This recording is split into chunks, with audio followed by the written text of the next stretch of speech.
For some reason, the only stories I can seem to remember are ones of him being a complete dick to me. For example, I used to, when I got my driver's license, I was one of the first ones in our class to get a driver's license.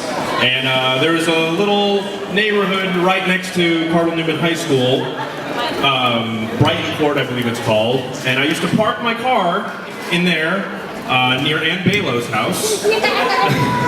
As to, I didn't want to park in the parking lot for, I didn't want to have anyone looking at my car at the time.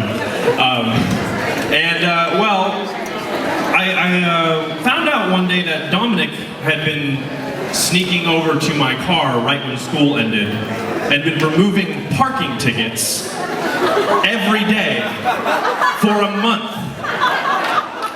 So I had about a month's worth of parking tickets, and my dad was like, "What the fuck?" And yeah, it was pretty ugly. He did a lot of things. He also, I believe, threw a pie on my car, which months later, I went to go get my car tuned up, and there was still pie in the engine. So there was that.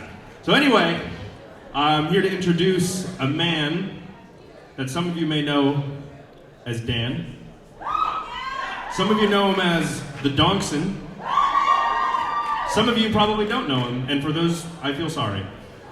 Dan Coxon was in a band with Dominic called the Mute Vernacular.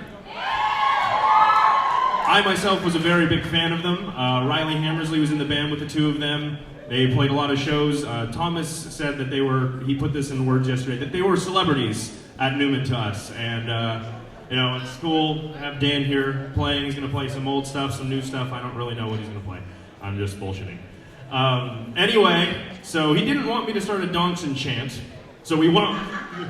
But can we start Dan Coxon, please? Dan Coxon! Dan Coxon! Dan Coxon! Dan Coxon! Dan Coxon! Alright, give me a second. I'm tuning up here. Yeah, give me a second.